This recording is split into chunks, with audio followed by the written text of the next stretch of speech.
In the vast world of One Piece, there are very few who attain the title of Emperor. Among those few is Monkey D. Luffy and the Straw Hat Pirates. And a common question when it comes to this crew is how they rank. This is the question that we're here to answer today. I'll be ranking each Straw Hat member based on how powerful they are. Before we get into this, disclaimer, this is my interpretation of this list. A lot of you will have opinions that differ from mine, so at least be constructive in the comments. Now let me lay down some rules real quick. I'm gonna use the Straw Hats as they were after the raid of Onigashima, so any egghead shenanigans that are going on right now, I don't care about. Second of all, I'll be using General Frankie instead of his base form since it's easier to rank him at his best. Being the main characters, the Straw Hats have many powers and abilities, so it is very possible that someone lower on this list can beat someone higher. Some characters on this list are ranked right beside each other as well, and that basically means that I think that they could be equal to each other. Now let's start off with who I think are the weakest members of the crew.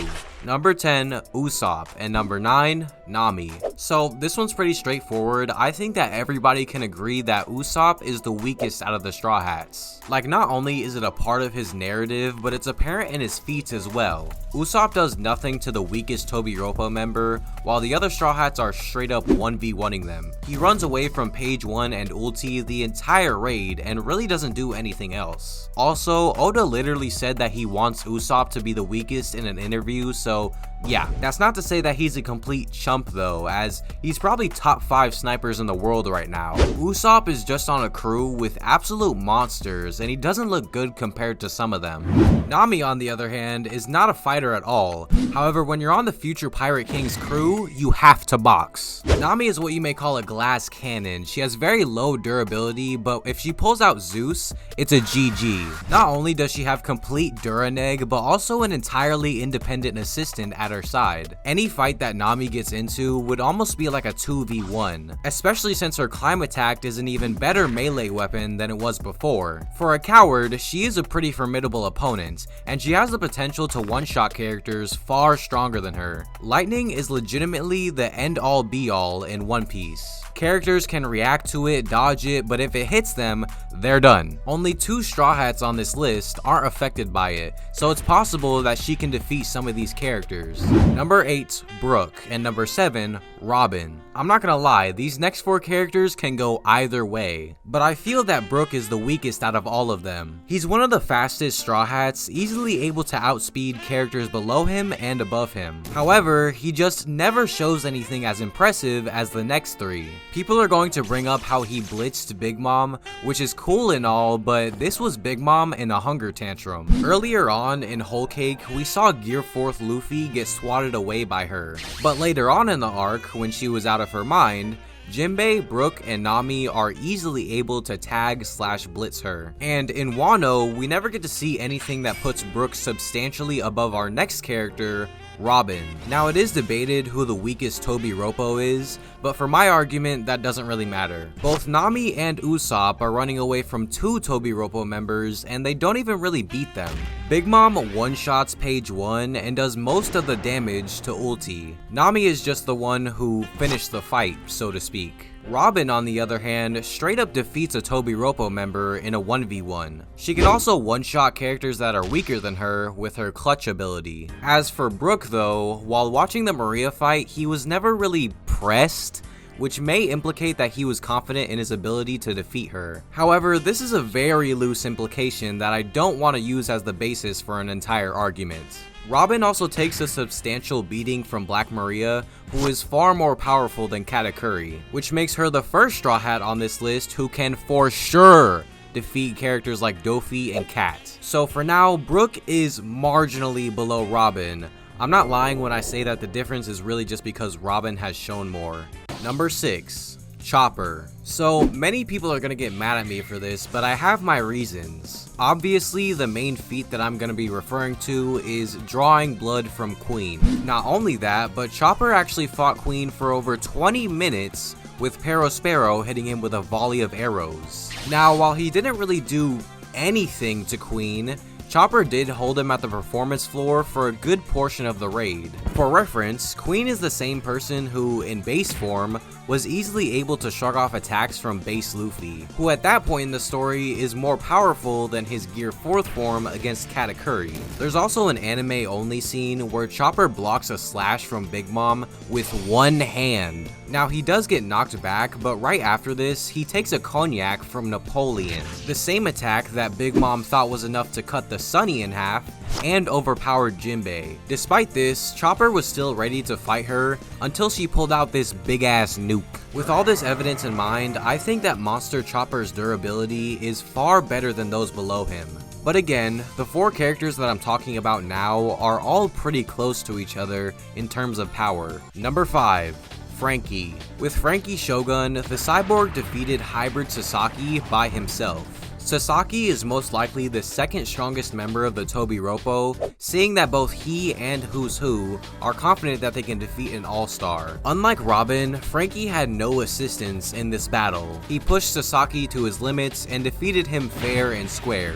Kind of. General Franky should also have higher endurance than Monster Points, since this is a mechanized suit rather than a fleshy body. If we were to rank base Franky, I would say that he's below Chopper but above Robin, seeing as how his attacks can still harm Sasaki. Again, these 4 characters are very hard to rank, and I could see it going any way for them. Rook might outspeed all 3 of them, Black Maria might be as strong as Sasaki, and Chopper might just be a beast. It's hard to tell. However, the next 4 rankings are very simple, and most of you already know why.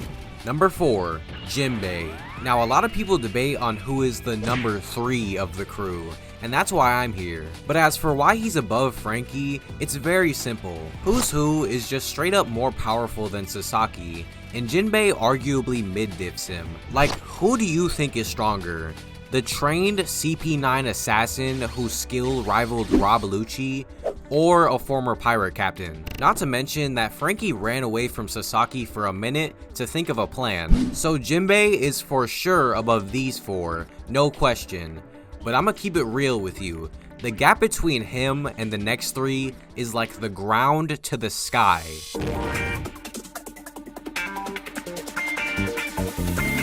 So in his fight with Queen, Sanji awakens his Germa DNA. This allowed him to completely shrug off attacks from Hybrid Queen like it was nothing. After this, he creates a new technique, Ifrit Janbei, and with one combo, he kicks Queen off of Onigashima. Even if you say that Who's Who is on the level of Hybrid Queen and Jinbei mid-diffs him, Sanji still destroys Jinbei. Because without Ifrit Janbei, Sanji is fast enough to where Queen can't even see him, but with it, he gets even faster. So even this hypothetical strongest Jinbei gets blitzed and ultra comboed by Sanji. The Cook of the Straw Hats is no joke, and I do feel like he might be Admiral level, due to him obliterating one of the strongest commander level characters. Does he have Yonko level speed though? Nah. Now I've already made an entire video on why Zoro is Yonko level, so I'll restate some of my points here. So we know that Oden is in Kaido's top 5. I've said this like 1,000 times, but I'm going to repeat myself. He cut a non-prime, non-hybrid Kaido. Zoro blitzed and cut a prime hybrid version of Kaido. As in, Kaido's full attention was on Zoro, and he could not stop him. This is at the point in the fight where Kaido is seriously dodging, and Zoro is also fatigued while doing this. After using his full power, Zoro gets a Zenkai boost and unlocks Advanced Conqueror's Haki. He then defeats King while low on Haki because of all the fights that he's been in up to that point. So now we know that Zoro is above Oden, who is above Big Mom, because she is not in Kaido's top 5. This top 5 list is comprised of the people that Kaido fought and is based on strength. Now, some will bring up how Kaido and Big Mom fought for 3 days, so Zoro wouldn't have enough stamina. But this fight wasn't even serious, as both of them deny this during the raid. Others are going to argue, well, Kaido never fought Big Mom seriously because they're like siblings. This fact doesn't really matter, since most users of observation haki can sense someone's true power by just attacking them, let alone fighting them for 3 days. The third and final argument that I hear is that Zoro can't beat these two individually, and especially not in a 2v1, even though he blitzed Kaido, who blitzes Law right after this, and he's automatically stronger than Kid due to the whole advanced conquerors thing. Like, it's literally stated that conquerors can't be trained, and it's based on an individual's growth. Therefore, a person who's gotten far enough to unlock advanced conquerors haki should automatically be stronger than a person with regular conquerors. I have a whole video on this as well, and I'm doubling down. A fully healed Zoro after the raid is Yonko level, and he can body this bitch with high difficulty. But I have to be fair and realize that he is no match for... Okay, so this placement is obvious. I mean, do I really even have to explain? The fact that people question whether or not Luffy can defeat the rest of the crew by himself, we could just end the video right here. However, I know that some of y'all are going to say, well, if Zoro is Yonko level, then he can defeat Luffy, right? No, and it's not even close. See, Gear 5 Luffy defeated the most powerful version of Kaido that we had seen up to that point. This is a Kaido whose haki is more powerful than when Zoro cut him, and is drunk, which makes him stronger as well. Some will try to argue that the defeat of Kaido was a group effort, but let me just lay out the facts of the battle. Sure, Kaido did take a lot of damage from the fighters that came before Luffy, but it doesn't even compare to what Luffy went through. This kid loses all stamina in his Gear 4th form, gets completely KO'd by Kaido, awakens in fusion just to get knocked off the island, and finally, he dies. As a combatant, your stats can get no lower than actual death. And some people believe that Gear 5 is a full recovery when that's not the case either, as Luffy acknowledges how he was dying before he awakened. So basically, a Luffy in critical condition defeats a Kaido who's probably at 40 HP. Even if you say that Kaido is on his last legs, he still didn't literally die. So yeah, a fully healed Gear 5 smashes on Kaido, but does he smash on all the Straw Hats? This is a very interesting question. Can Luffy defeat all the other Straw Hats if they teamed up against him? It's a very situational matchup, but here's my take on it. With Gear 5, Luffy can one-shot Usopp with a basic punch, throw Zeus right back at Nami, punch the soul out of Brook, trample on Domenio Fleur, Monster Chopper, and General Frankie with his own giant form, completely overwhelm Jinbei, and the only way that the Straw Hats can actually defeat Luffy is if these two cut the bullshit and start working together. They can't do it individually because Luffy can just bypass Sanji's exoskeleton with infusion, and Zoro just straight up can't match his power. However, with Zoro's strength and Sanji's speed, they might be able to defeat Gear 5, along with all the other Straw Hats just throwing their strongest attacks at him. But if you want to know more about Gear 5 and Luffy's gears in general, then click this video right here.